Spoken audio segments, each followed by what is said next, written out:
Good afternoon, boys and girls, ladies and gentlemen. Welcome back to the channel. If you haven't subscribed to me, please consider doing so. It doesn't cost you a penny, or consider hitting the like button. That doesn't cost you a penny either. So I want to talk to you about a trans activist in Scotland that worked for a university. Off the top of my head, I can't remember which university it was. I think it's Aberdeen. That rings a bell. So this chap, and it is a chap, it is a guy, right, who has transitioned to a woman, but it's a guy, right? Anyway, I don't want to get into the ins and outs of the whole trans debate here, right? But this individual made some pretty spicy comments about the death of Ann Widecombe, right? Now, Ann Widecombe was a controversial politician, to say the least, right? Now, I didn't particularly think she said anything really severely egregious or anything, but she had very strong Christian views about certain things like abortion, and I believe when she was a prison minister or something, she made a comment about women being strapped to a hospital bed or something, I think when they were giving birth. Don't quote me on this. Something along those lines, that if they were handcuffed to the bed, that was fine by her. Right, anyway, right. That's just kind of silly, right? But I'm not here to have a go at Ann Widecombe. I actually would have liked to have met the woman, right? I'm not a Tory, right? But I actually think she'd have been an interesting character to have a chat with.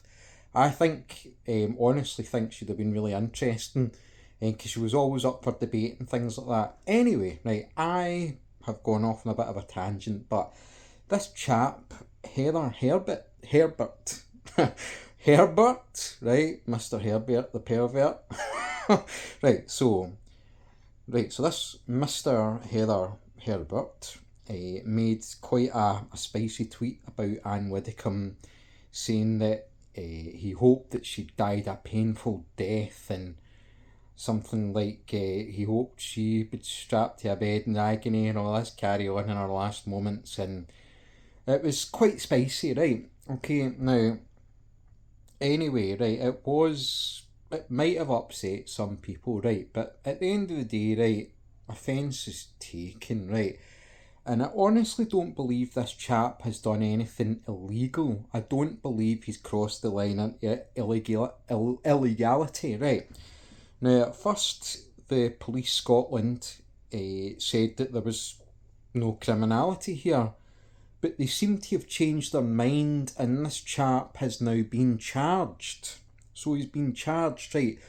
But I cannot tell you what he has been charged with. Now, I assume it's some kind of speech crime, or what is it, the Section 127 of the Communications Act or something.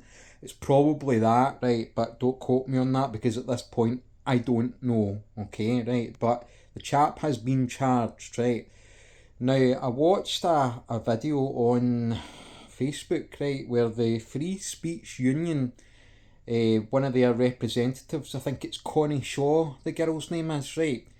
She put out a video saying that if this guy, Heather Herbert, had decided to join, they would have no qualms about helping him in his fight against this charge on what we think is a speech crime that he's been charged with. Right, now, I don't like this guy, right? I don't like the trans stuff. I don't agree with it. I think it's all nonsense. I think it's gone too far. It needs to be wound right back. It needs to be thrown in the trash, the bin, as we say here, trash in America. But I do not agree that chap should have been charged with the police.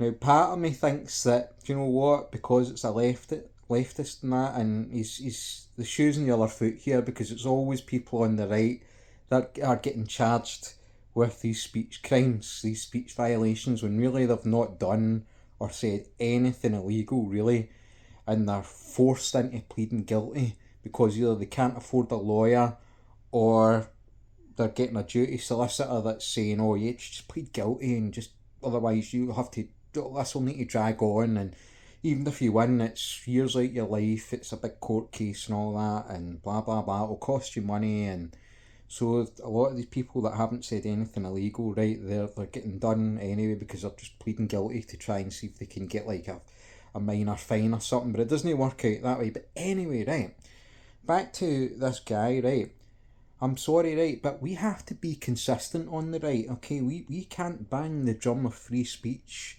and then when one of our enemies gets charged with what I can honestly say isn't a crime, right? It's not a crime to me. I don't know if the police felt pressured into this because of the amount of reports they received or because of the accusations of two-tier that they feel they had to arrest this chap, right? Anyway, I don't like the guy, right? I don't particularly think it was nice what they said, right? But I don't think it was illegal and I don't think it's a police matter. And I agree with the Free Speech Union for reaching out and saying that if this chap needs assistance, should he pay money and join them, that they would be more than willing to help him, right? So I agree with that. But as somebody pointed out in one of the Facebook comments, good luck, but I very much doubt he'll want any help from you having used his wrong pronouns. But anyway, right, that's just... But anyway, if he was to join and if they were to help this guy, I think it's the right thing. I don't think people should be arrested for these speech incidents and tweets and things like that. I just don't think it should happen. Anyway, thanks for watching. Let me know what you think. Thank you.